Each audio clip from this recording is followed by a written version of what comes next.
Hello, everybody. It's Christy Whitman with the Quantum Success Show, where you can get your information and inspiration to create your desires.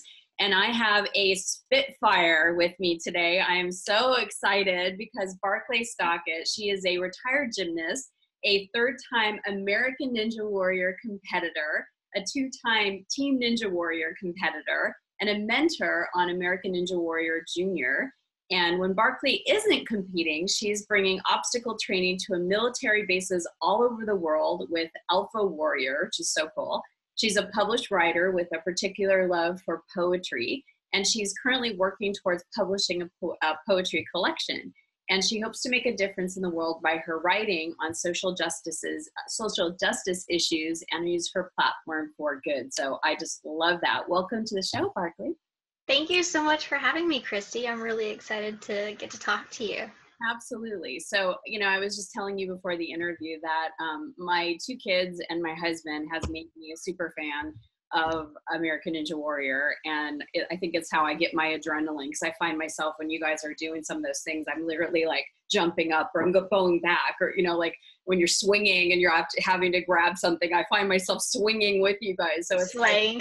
Yeah, it's so funny. My husband just laughs at me because I'm like swaying with you. Like last night when they did the finals and they're doing the wing nut thing, I'm like going back and forth and he's laughing. Yep. Like, you're moving again. So it's hilarious because even though like we're there and we see it happen live, it's just as exciting to watch on TV for me. I bet. Well, you're all over the place. It's amazing to watch you. When I interviewed Adam Rail, one of the things I was telling him is that what I love about American Ninja Warrior, because it really represents, the things I teach on quantum success, is that you're doing a competition, but the level of cooperation and the level of, camaraderie that you all have is just so amazing. I mean, like, you're always on the sidelines. Even we saw you a bunch of times last night on the finale. And even though you weren't in the finale, you were right there, like rooting them on. And that it's such a great quality, abundant mind and quality to be able to, do something that's competitive, yet wish each other well. Like even, I forget his name, the one of the Sean Bryan. Yeah. So, I mean, he was even saying when they interviewed him, after he didn't go through the whole course, he's like, I just want I want Drew to win, I want Drew to do great. He actually, and it's that level of appreciation and, encouragement that I just think is so cool about this sport. It's really special. I've never really experienced any community like the Ninja Warrior community. Even when I was a gymnast, you want your other teammates to do the best, but you 100% want to do better than them. And I remember when I was a gymnast, kind of the mentality is like, you want to win no matter what. And in Ninja Warrior, it's like, you want to win if you earned it. You want to win if you actually performed your best, and whoever was the last person against you, you also want them to do their best. So if their best is better than your best, then all you can do is be happy for them and proud of them, because it's there's a lot of us now, but we're still all so tight and so close knit. And like, for example, I can travel anywhere in the United States and some places around the world, and it's so crazy because I'll get there and I'll land and I might reach out to a couple people or post on social media, I'm in Nashville or something like that. And there will be just so many people that reach out and they're like, oh my gosh, my gym's here. You have a place to stay. And we've maybe met one time at the course somewhere, but that's how hospitable and how trusting and beautiful the community is. It's amazing. That's so cool. It's so cool to hear that it's like really like that, because it appears to be that, on TV, and sometimes things that appear to be on TV are not necessarily how they are in real life. So it's yeah, nice to hear that. And yeah, it's 100% just as supportive as it looks. That's so great. So what got you into American Ninja Warrior? Because I think it was like a year ago, I did a kind of an obstacle course where I had to climb up a 50-foot pole and I had to jump off and do a trapeze thing, and I kept hitting it, but I didn't grab it. And at first I was using the excuse, well, I'm short, right? And then someone that was smaller than me went up and she was able to grab it. And I'm like, okay, I can't use that as my excuse of why I didn't grab the bar, right? And so I went up and I did it again. I still hit it, but I didn't grab it. You amaze me. You're like 5 foot. You're just a beast when you go through that obstacle, and you're like, your strength. I mean, what do you have to do to mentally prepare yourself for that?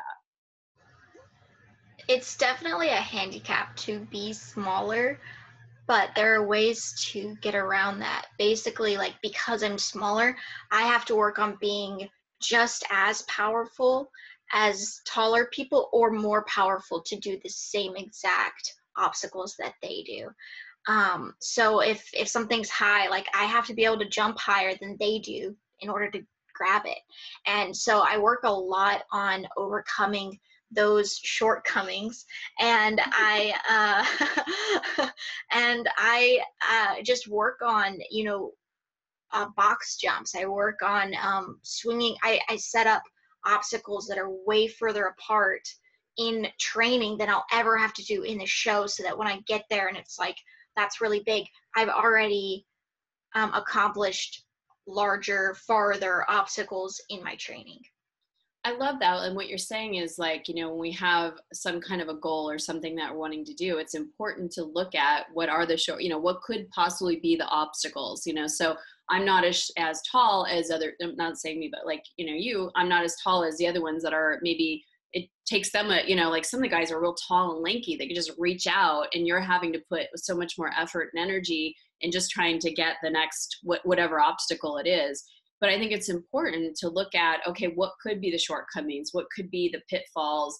And, based on who I am and what I am and how tall I am and all that kind of stuff. And I think it's really good advice for anybody that's listening, is when you have an intention or when you have a goal, is to look at what could possibly be the obstacles, and then create some kind of a plan, a strategy, like you're saying you do, to be able to get beyond it, so that when you're actually on the course, you've already done it further, longer away, so that it's not as difficult.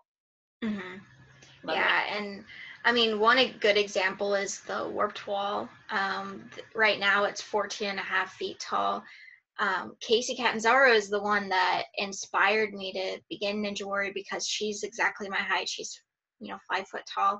And whenever she conquered the warped wall on American Ninja Warrior, became the first woman ever to do that. It was 14 foot. So she's the shortest competitor on American Ninja Warrior to ever accomplish the 14-foot wall when it was that height. And then when they raised it for me, I was like, okay, like, I know that she's done it, she did it. It was 6 inches lower, but I work on my power on the wall. I had gotten, by the time I competed on American Ninja Warrior and I got up the 14 and a half foot warped wall, I had been accomplishing the 15-foot warped wall in a gym somewhere else. I was traveling to gyms where they had these harder obstacles than the ones on the show, in order, so that, just to build the confidence, when you know that you can do something that's harder than what you're going to see on that course, then you feel so much more sure of yourself. And so it's really important to challenge yourself past what is expected of you. Past your limitations. That's really what this show is all about, is because we have these perceptions. Sometimes it could be a physical, limitation, or it could be just, most of the time it's more of a mental thing. But what I'm hearing you say, and it's so perfect, is though, even though your height may be limited, that compared to other people, and by the way, I'm 5'9", I think I'm 5'1", so I get, I'm not, I can't call you short because I'm short. We understand each other. Yes, we do. I love being short.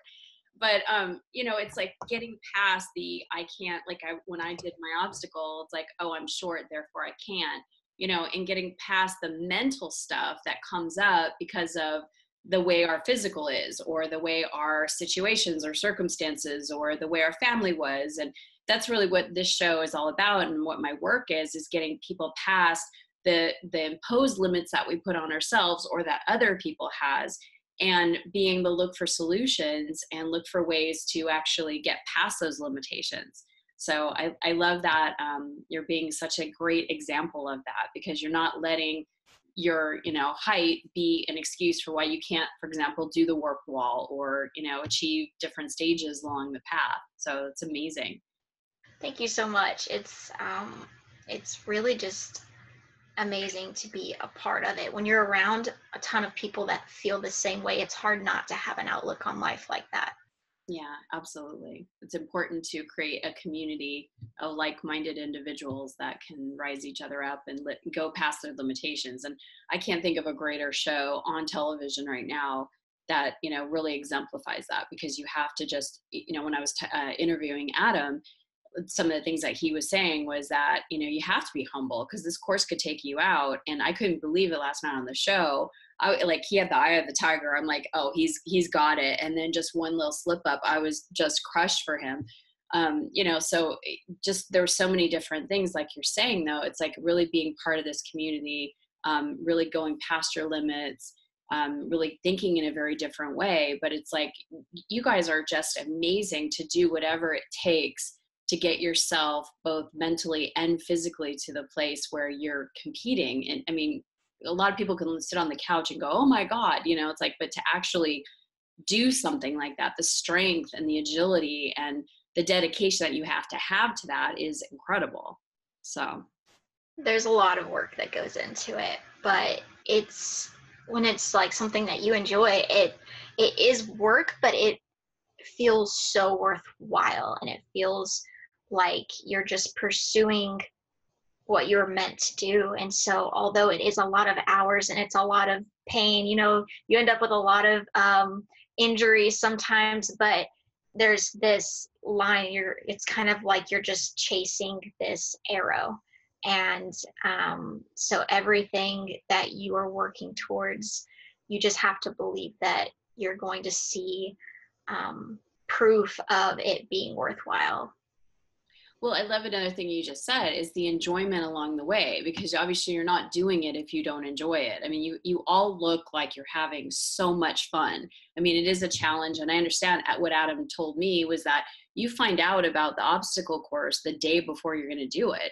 So it's not like you know exactly what's going to happen. You can practice that in the gym. It's like you have to be flexible. You have to be allowing. You have to be open. And at the same time, you look like you're having so much fun doing it. Really, we're just a bunch of big kids, except me. Like, I'm still tiny. So, I mean, like adult children. We're adults that never wanted to stop playing on playgrounds and bounce houses and stuff like that. We just, what's amazing is as a kid, I never really had like a place until I found gymnastics at age 12, which is really old to start gymnastics if you want to be good. And until then, I never had I never fit in any particular sport or anything like that. And nowadays, like, Ninja Warrior gyms are all over the nation, and kids can participate in classes and competitions, and this can be their sport. And there's even, like, up until this season, the age limit was 21 on American Ninja Warrior. It dropped down to 19 this year, and they added a kids show called American Ninja Warrior Junior, which is ages 9 through 14. So there's just becoming more and more opportunities through this. And although it is a TV show, to us it is our sport, and it is just like baseball or football or gymnastics. It's real to us, and we even have Ninja Warrior leagues that are non-televised that we can compete in and make it to nationals and make it to worlds. And so it's crazy because it's really taken on. It's just a full-fledged sport now. That's amazing. I mean, we want to see it in the Olympics. That'd be awesome. Yeah. Well, how does it feel to become such a role model to so many young girls? Because you are really, it's like you said, is it Katie? Is that what you say? Casey. Mm-hmm. And even Jessie Graff, like there's little girls that are just wearing her kind of like little uniforms, that she wears. And you, all of you women, you're representing, and you're teaching, you're showing what's possible to a younger generation of little girls, which is, for me, it's like, wow, what a, not only responsibility, but what a gift to the generations behind you. To me, I was a gymnastics coach long before I started doing Ninja Warrior, and I had hundreds of little girls that looked up to me that I coached every week. Mm-hmm. And this I always took being a role model to them very seriously, and wanted to impart in them not just how to do a cartwheel on a balance beam, but how to persist and how to have patience and how to just be resilient and kind and respectful. And so that was my like life mission as a gymnastics coach. And it went from, like hundreds of little girls to millions of people, not just little girls, little boys, but adult men and women reach out to me on a daily basis and tell me that I've impacted their life. And to me, it's, I don't know, it feels the same, because whether you are impacting one person or millions of people, your character should be the same and who you are should remain the same.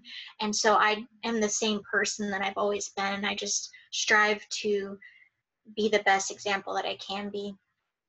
So as a child, I felt like I was always searching for a strong female role model, and I was always looking to sports, but I never, I don't remember anyone in particular other than, Serena Williams and Mulan being like, I want to be like them, those are the two women that I remember being like, wow, super strong, super brave, because I had a warped idea of what it meant to be a woman when I was a child, and felt so confined. And, I was always strong. I was always made fun of by boys for, they'd call me manly, or they'd tell me I couldn't. They'd straight up tell me to my face that I couldn't be better at football than them. I couldn't be stronger than them. And so I was always like fighting to be seen as equal as a kid. And, but I didn't really know how to do that. And I didn't really see other people fighting for the same thing I was. And now it's amazing because I'm in this tribe of women in Ninja Warrior that are just blowing things up and, changing people's perspective. And that's really important. huge. Yes, because most people have a hard time being a visionary without and becoming who they want to become without knowing what's possible. And when we can see what's possible, or if someone else has done it, we can kind of refine, she represents this. I want to be like that. And she represents this. And what you're saying is so true. I mean, I had Cinderella and Sleeping Beauty, so let me just lay back and wait for a man to come and rescue me. And I remember on my wedding day, I got married, and the next day, after coming home from the honeymoon, I was like, I went into this depression, because I'm like, Cinderella did not have to vacuum her house, and Cinderella did not have to cook for her man. It was this huge Cinderella story, and then, but she lived happily ever after, and I'm like, what's the happily ever after part? So, having different role models to show what's possible is such an important thing. And you really represent that, because you're very humble, very, you have such a humility and yet a strength about you too, so that you're showing to all women, younger women, older women, it doesn't matter what age, that you could be both feminine and strong. Thank you. That's really like such a huge goal of mine, because I love, I love getting all dolled up. I love going and getting my nails done. I love all of those stereotypical, like really girly things.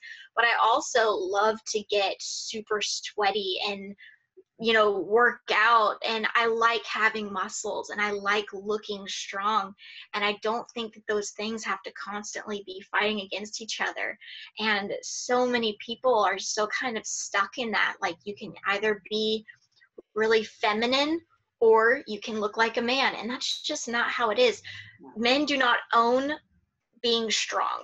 They do not own being muscular. So looking strong that's what it is. It's looking strong. If men look strong, they look strong. If women look strong, they are strong. It's not, if women are strong, they look like a man.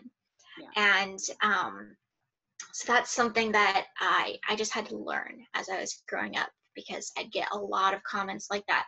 And that can be really confusing to someone. You're like, oh, well, I was proud of myself, but should I be? And so I definitely had to learn to love the aspects of who I am, because people don't want you to sometimes when you're different. That's very brilliantly said. Very brilliantly said. It's acceptance of who you are and what you have to offer. It's like accepting yourself as 5'1", 5 foot. I'm 5'1", it's like accepting that. I'm not, my mom would always, look at women on TV that were like blonde and really tall and really thin. And they were like, wow, they're so beautiful. But women that were like dark and short haired, or dark and short and muscular, it was, that wasn't beautiful. So I had to learn how to find the beauty in myself, and accept myself the way I am, and not have someone want to change me or make me be someone else. And when I did, I found a man that completely loves the fact that I've got curves and I'm short and I'm muscular and all that. So, I mean, it is law of attraction at its best when you can really accept and love who you are. I mean, you get that reflected on the outside. Mhm. Absolutely. Absolutely. It's funny because people used to tell me that, you know, I live in the South, so there's a lot of Southern, kind of old-fashioned thinking sometimes, and in people that I interact with. And I remember um, a member of my family, I'm not sure who it was, when I was younger, would be like, guys don't really like muscular girls, and I remember being told that, and I was like, well, I'm not trying to find someone that isn't interested in me. Like I'm not looking to find someone who doesn't think that I'm attractive how I am. So it took, like, at first I was like, why would you tell me that? And then I was like, you're wrong, because I know plenty of really strong women that have husbands that are not intimidated by them, Yeah. and are proud of them.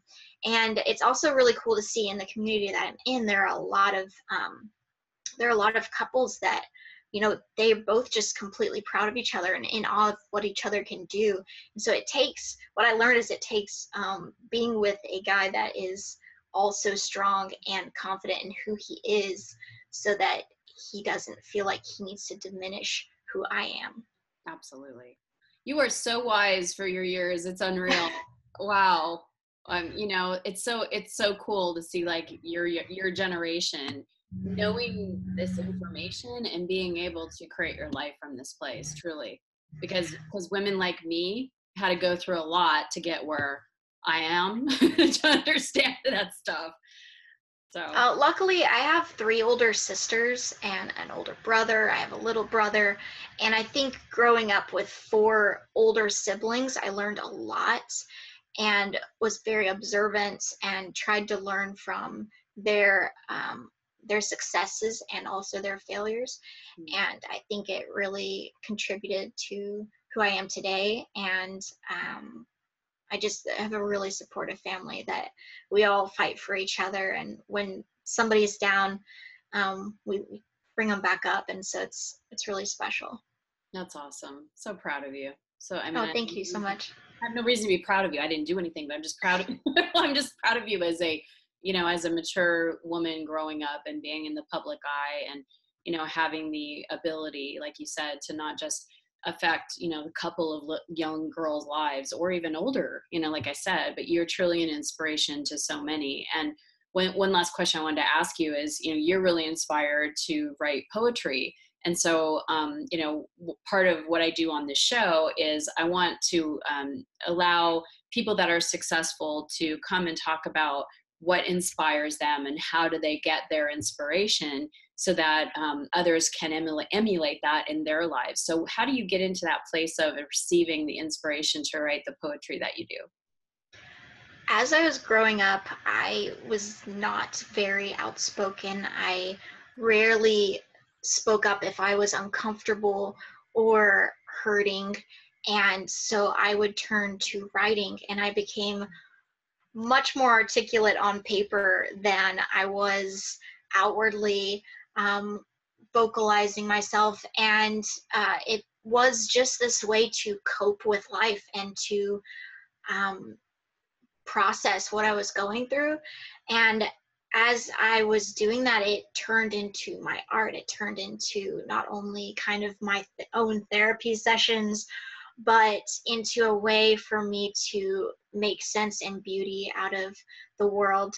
And I just, through reading other people's poetry or writing, it I kind of learned that I could be like them. Like I was writing already, but it was kind of just for me.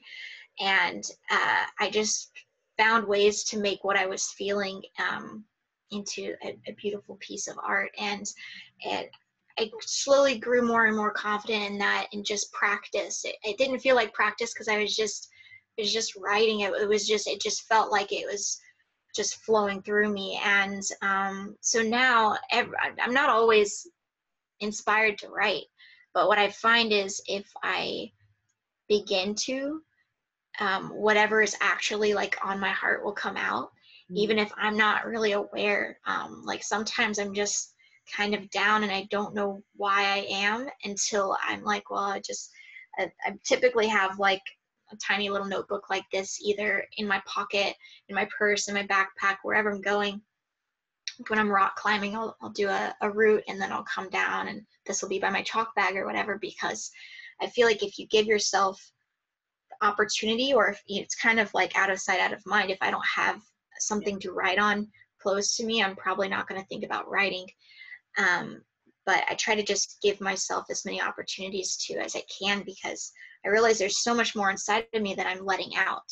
And so I think just giving yourself the opportunity and also the freedom to write whatever you want will turn, I don't know, it's crazy what it does for me. But I think it's just important to give yourself freedom amidst everyone trying to tell you who you should be, how you should write, how you should dress or act, or if you should be muscular or not, or it's so important to just have a space to say whatever you want and not worry about what people are going to think. And I feel like that's what I'm really working towards right now is, it's different being in the spotlight, being a public figure, because whatever you say, somebody is probably going to disagree. And it's really important to know what you're about and know that you're really confident in what you're saying before you say it. And I think I'm finding out that I'm not worried about making people upset as long as I truly going through. I'm like talking about all different things right now, but yeah, like inspiration for poetry for me is everywhere. It's mostly like I mostly write either about love or about social justice issues, and right now I'm totally in the process of editing and putting the poems together in the order I'd like them to be in, because it's always been a goal of mine to publish a collection of my poetry, and it finally feels like it's going to happen. So awesome. It's a really exciting time in my life right now. Well, congratulations on all of your success. I mean, you're doing amazing. And what you said was very true. It's like the more we go out, the more we have to go in and ground. And so, it's really absolutely. I like how you said that. You just took my like 2 minutes spiel there, and like because that's exactly what I'm doing. It's so important. Social media, like it's just this, it can be really overwhelming. And so I think what you said is so true. You have to really know what you're going to fight for, and you have to be certain, basically. Like you can't kind of, a lot of times, like right now, I feel like I am trying to find the best way to fight for what I believe in, whether it's a social justice issue, or, I mean, actually that's basically all I really fight for right now. Is I'm very passionate about justice and about equality and about human trafficking. And so I'm trying to find out what the best way to fight for my causes are, and making sure that I'm articulating and I have research to back up what I say. And that can be so overwhelming as well. So it's really about balance for me right now, finding balance and finding time to amidst training and traveling and events and competing, to also focus on making the world a better place. And so it's a lot, but it's worth it. Well, as long as you are holding the vision for what you want things to look like and not focusing on how it is and you know, and like fighting in that way, but more fighting with the the the status quo, and really allowing yourself to open up to all the possibilities, and being that energy worker, being that visionary that holds what's possible and does it in a very powerful way. It makes, like what you're doing, you know, showing yourself as a very powerful woman and what's possible for young girls as an example. You know, do that with whatever you're wanting to accomplish in the world, and you'll be very successful holding the vision of what you do want. So, awesome. Thank Yeah. you so much for being here. It was truly an honor for me to interview you, and you are a remarkable woman. And I'm grateful that you're in the public eye, and that we get more examples of, you know, how to be a strong, very confident, you know, smart, beautiful, fun-loving, you know, human being. So, and woman. So, thank you. Thank you so much for having me. It was amazing to talk to you, and I wish you all the success. Like, you obviously don't need me to wish you all the success. You are doing just fine. But yeah, I really appreciate it, and I can't wait to keep up with you. Thank you, Barclay. I can't wait. I'm looking forward to seeing you go further than any woman has next season. So Thank you. I plan on it. I am working towards it, and I know that I can do it. I know you can too. My money's on you, sister. Thank you. Thank you so much. So to all of you in our community, please leave us a comment. Let me know what you're taking away. There was so much information that Barclay shared that I would love to hear what really infected you. What really are you going to say, wow, I didn't look at things this way before, and now I'm going to be taking this away. So let's continue the conversation. Thank you for being part of my community. See you next week, everyone. Bye.